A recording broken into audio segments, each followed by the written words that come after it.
Hello everyone, welcome to the fifth day of online classes.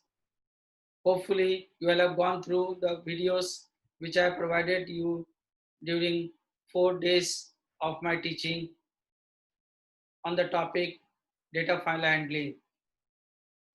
In that 4 videos I have given you enough programs on the text file and the binary files, and I am expecting you to practice so that you do well in your exams here. Now today I am with the concluding video with the topic CSV file, and 2 more topics are there. Let us begin day 5 classes with the CSV file. And what more we have for today's class. Let's see here. So today I'm going to cover Python CSV file, then writing CSV files using CSV writer, reading CSV files using CSV reader. Then I'll be discussing about the absolute path and the relative path. I'll be talking about the relative path and the absolute path, and 2 of the inbuilt function that gives you the absolute path and the relative path. Then I'll be teaching you standard file stream, and there are 3 types of standard file stream, that is sys.stdin, sys.stdout and sys.stderr. Before we begin today's class, let me give you summary what are all things we have covered during last 4 classes here.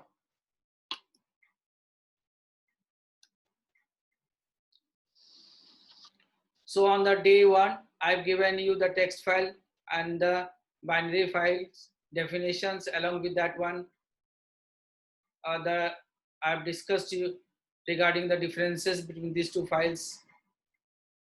Then write lines methods. Some of the programs I've shown you how to write in a text file. Then read line and read lines. These are the 3 inbuilt methods which we can use in order to read the content of the file. Then for the binary files, pickle modules was required. Pickling and unpickling, these are the 2 process which happens during the reading and writing of the binary into the binary file. 2 of the inbuilt functions, dump and load, which we had used in the binary file. Dump was used in order to write into the binary file, and load was used when we used to retrieve the content of the file, that is binary file. Then while executing the binary file or at the time of reading the binary file, we saw some unexpected errors occurred here. We got the output from the binary file, along with that some errors were displayed. That errors we can avoid by the use of the try and except keyword. Then I have shown you how to manipulate the data of the binary files, and I took the example of student.dat and phone.dat. These are the 2 files which I have taken here. I have created and I have manipulated certain things, and that was demonstrated to you all. Hopefully you will go through here nicely. Now let us begin. What is relative path and the absolute path? Absolute path, files are organized in different directories called the folders. Every running program has a current directory, which is the default directory for most operations. For example, while opening a file for reading, Python look for it in the current directory. The OS module provides functions for working with the files and the directories. So absolute path means right from the origin to the end, that is the absolute path. And relative path means from some portion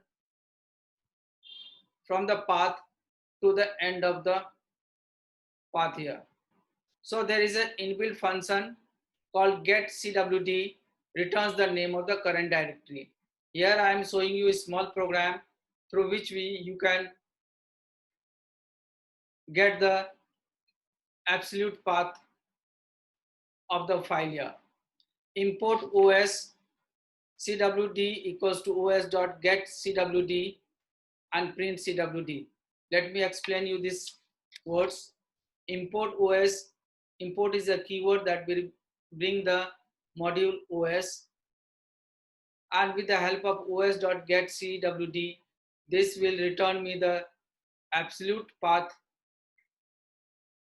and it will be stored in cwd, and then we are displaying the cwd as a absolute path. Later on, I will be showing you these programs by doing practical on the computer, and that time you'll come to know that how it is returning the absolute value here.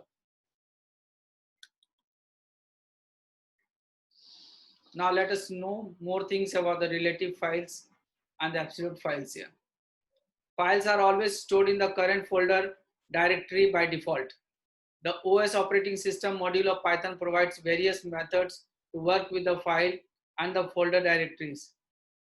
For using these functions, we have to import modules in our programs. CWD stands for current working directory. A string like CWD that identifies the file is called a path. A relative path starts from the current directory. As I told you, relative path starts from the current directory, whereas the absolute path starts from the topmost directory in the file system. Now here is a small program how to get the relative path. Let us understand this 3-line coding here. Import OS, then we have cwd equals to os dot path dot rel path, and then we have two parameters, that is path and start. So print cwd. So it will consider the entire path, and from there c:/user/. So thereafter the relative path will be displayed. That means the output will be Dell downloads desktop file, because I want to look the path from user to the end.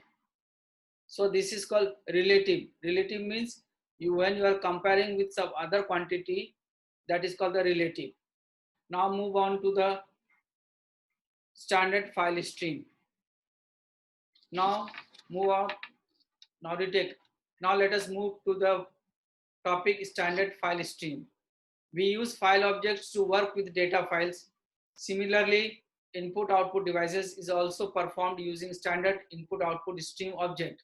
Since we use high-level functions for performing input-output through the keyboard and the monitor, such as eval, input, and print statement, we are not required to explicitly use input-output stream object. There are 3 types of streams, that is standard input stream, standard output stream, and then standard error stream. So these are the 3 main streams I'll be discussing about. These standard streams are nothing but file objects, which gets automatically connected to a program's devices. When we start Python, in order to work with the standard input-output stream, we need to import sys modules. The method which are available for input-output operation in it are read for reading a byte at a time from the keyboard, write for writing data on console monitor. The 3 standard streams are described as follows. sys.stdin, when a stream reads from standard input. Then number 2, we have sys.stdout. Data written to sys.stdout typically appears on your screen, but can be linked to the standard input of another program with the pip command. Third one, we have sys.stderror. Error message are written to sys.stderr. So these are the main 3 standard streams which we are going to use in our programs. Here I like to discuss one small program based on the standard streams.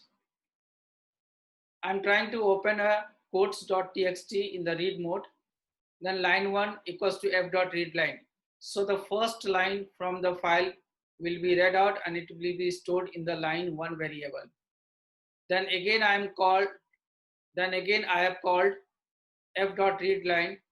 So it will read another line and again it will be stored in line 2. Then the third time when I am calling f dot read line, so third line will be stored in the line 3. Now I am writing the content of the line 1, line 2, line 3 using stdout.write. The lines containing the method stdout.write shall write the respective lines from the file codes.txt on the device / file associated with sys.stdout. Now let me explain absolute path with the help of a program. The program which you are able to see on the screen, I am opening the file text5.txt in the reading mode. You can see that I did not mention any path before the file. That means this file will be taken from the default directory. Now how to obtain the default directory? For that, we need to understand these 4 lines of the program here. First is import.os will bring the module OS in our program, and with the help of the inbuilt function getCwd, we will be able to obtain the absolute path of my file text5.txt, and I'll be able to store in CWD. And from the CWD, just I'm printing the absolute path. And f.read, that is with the help of the file object, I'm reading the content of the file and I'll be displaying on the screen. Let's execute and see the output here. So you can see here C:/user del app data local program python 3236. This is the default directory of my file text5.txt. So I'm able to obtain the absolute path of my file with the help of the inbuilt function getCwd. And this is the content of my file here. Now let us move to the next question. Now in the previous program, I had explained you absolute path with the help of a program. Now in this program, I'll be explaining you relative path. Let us understand here. Now I'm opening the file codes.txt in the read mode. And this time I have specified the entire path of my file codes.txt. Now, if you can see here, I have given here path.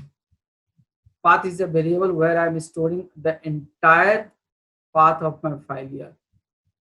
Then start is the path from where I'll be displaying the path of my file here. That means you can say this is the starting point.